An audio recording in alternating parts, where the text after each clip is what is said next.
Continuamos con la pregunta 292-21 sobre las medidas tras la finalización del estado de alarma formulada al presidente del Gobierno de Aragón por el Grupo Parlamentario Ciudadanos.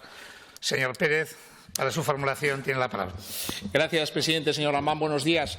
Si el presidente del Gobierno, Pedro Sánchez, no cambia de idea, después de las elecciones de Madrid, el próximo 9 de mayo decae el estado de alarma.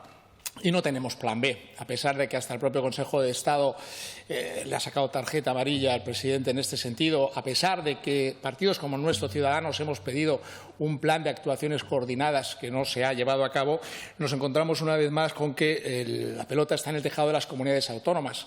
Sánchez sigue funcionando como un don Tancredo, se sitúa en el centro de la plaza para que el toro le pille por los lados y no le vea, o se atrinchera en Moncloa y sitúa delante de esa muralla y como la célebre canción, pum pum, ¿quién es? El plan de vacunaciones, abre la muralla, pum pum, ¿quién es? El plan de restricciones, cierra la muralla. Esa pelota, como digo, para las comunidades autónomas. Es verdad que durante este tiempo se ha llevado a cabo un gran trabajo por parte de ellas, creo que se ha puesto en valor esa cogobernanza que podría haber sido mucho mejor, mucho más efectiva si hubiese existido un plan nacional coordinado.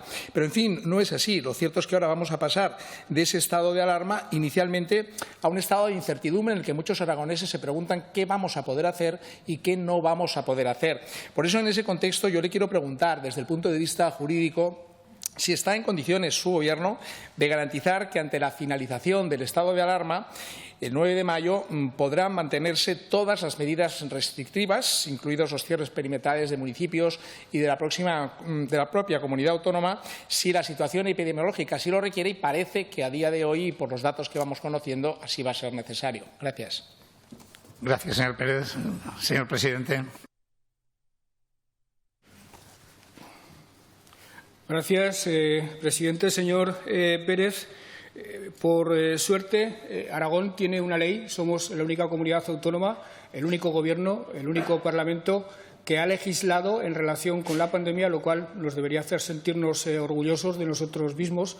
Por suerte, le decía, Aragón tiene una ley que le permitirá afrontar el escenario posterior al 9 de mayo, en el caso de que no se prorrogue el estado de alarma. Ya veremos al final qué ocurre con este asunto. Por suerte, insisto, tenemos esa ley que no impedirá, en el caso de que fuera necesario, la adopción de cierres perimetrales de municipios, comarcas o provincias. Podremos seguir haciéndolo gracias a nuestra ley y sin correr ningún riesgo de tipo jurídico, pues tales medidas, insisto, se hallan previstas. Y lo mismo cabe decir también respecto a restricciones vinculadas a cada nivel de alerta sanitaria contempladas en la citada ley.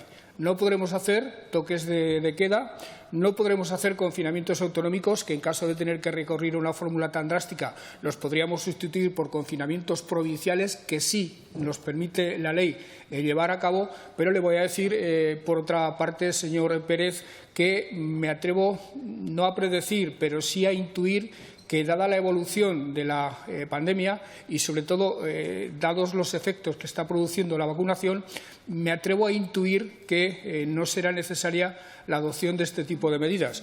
Por otra parte, y ya que estamos en vísperas del Día de Aragón, me gustaría poner en valor, en este momento concreto, lo que ha significado para España y para Aragón el Estado autonómico, lo que ha significado la autonomía, lo que ha significado el autogobierno, que, entre otras cosas, ha hecho posible que pudiéramos legislar. La principal crisis que ha atravesado España desde 1939, la crisis sanitaria, la hemos tenido que soportar sobre nuestras espaldas las comunidades autónomas de este país. Y creo que, conectadas todas ellas, intercambiándonos información y apoyándonos mutuamente, hemos superado de manera bastante satisfactoria la prueba a la que estábamos sometidos. Es verdad que ha habido distintas reacciones por parte de los grupos políticos, ha habido distintas maneras de acercarse al problema para ayudar o para no hacerlo. Es verdad que ha habido quienes han adoptado la táctica del perro del hortelano, de Lope de Vega, que se han pasado media vida reclamando soluciones y otra media vida rechazando las soluciones que se iban adoptando. La ley a la que me estoy refiriendo es un buen ejemplo de ello. Si no la tuviéramos, seguramente se nos reprocharía no tenerla, pero quienes los reprocharían resulta que en su día votaron en contra de que existiera esa ley, lo cual, por otra parte, me da la oportunidad de manifestar mi agradecimiento, mi reconocimiento a los grupos políticos que la apoyaron y, fundamentalmente, a los que lo hicieron estando en la oposición. Gracias, señor Lambán. Señor Pérez. Sí, gracias, presidente. Mire, yo tengo el orgullo de pertenecer a un partido que ha sido coherente en todo momento, sin pensar en réditos electorales, siempre ha optado por apoyar al Gobierno cuando ha sido necesario a la hora de prolongar o prorrogar esos estados de alarma. Ahora vemos, curiosamente, que algunos de los que denostaban esas decisiones o esas medidas ahora las están abrazando, casi las están implorando. Creo que en esto, como en todo en esta vida, hay que tener coherencia, pensar en el interés general de los ciudadanos y no en intereses personales o de partido. Pero fíjese, usted ha dicho una cosa interesante. Nosotros a veces estamos en nuestra burbuja política, entendemos las cosas mejor o las interpretamos más rápidamente, pero la señora o el señor con el que yo me cruzo en el ascensor sigue teniendo sus dudas cuando escucha, por ejemplo, a su homóloga en la Comunidad de Madrid, a Isabel Díaz Ayuso, diciendo que ella va a mantener el toque de queda. Entonces, creo que esa confusión sigue existiendo y probablemente en ese sentido yo casi, más que una pregunta, un ruego que de aquí al 9 de mayo podamos clarificar al máximo la opinión pública aragonesa qué vamos a poder hacer y qué no vamos a poder hacer. Si vamos a poder ir al pueblo, no ir al pueblo, ir a casa de mis amigos a cenar una noche tranquilamente como hacíamos siempre, los aforos en los locales, en fin, todo este tipo de cuestiones. Pero sobre todo yo rogaría no dejar que esas dudas existan sobre todo lo que puede ser sensación de agravio entre comunidades donde en una parece que hay presidentas dispuestas a mantener toques de queda y nosotros no. Entonces, esa es un poco la intencionalidad de la pregunta. Ojalá, desde luego, no fuera necesario prolongar este estado de alarma porque la situación epidemiológica así lo recomendase, pero si esa situación se produce, obviamente habrá que estar preparado y con unas decisiones y unas medidas muy claras que adoptar. Gracias. Muchas gracias, señor Pérez. Señor Lambán. Bueno, yo creo que resulta bastante obvio que la señora Díaz Ayuso en Madrid, si no hay estado de alarma, no podrá imponer ningún tipo de toque de queda de manera legal. Es absolutamente imposible que lo pueda imponer. Es más, la señora Díaz Ayuso en Madrid podrá tomar bastantes menos medidas de las que podremos tomar nosotros con nuestra ley, que, insisto, espero sinceramente que no la tengamos que aplicar dada la evolución de la pandemia, pero nosotros estamos en bastante mejor disposición, tenemos más instrumentos que la señora Díaz Ayuso para hacer frente a la pandemia.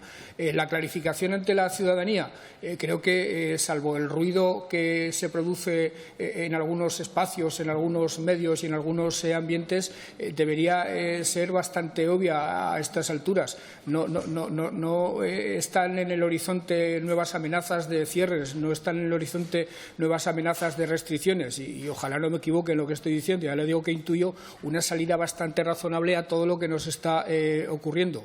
Pero, desde luego, sería bueno que por parte de todos los responsables políticos, haciendo abstracción de nuestra adscripción partidaria y de otras circunstancias, a la ciudadanía no la mareáramos, sino que le ayudáramos a interpretar correctamente lo que está por venir. Y, desde luego, en Aragón lo que está por venir, insisto, es unos escenarios inmediatamente posteriores en los que, lejos de tender hacia la creación de nuevas restricciones, debemos tender hacia la eliminación de esas restricciones. Insisto, curándonos en salud y cruzando los dedos, porque la pandemia nos ha revelado que nos guarda siempre sorpresas. Pero, dada la eficacia de la vacuna y dado cómo está evolucionando en los últimos días la expansión del virus, creo que podemos ver el horizonte a corto o medio plazo con bastantes expectativas y de manera bastante esperanzadora.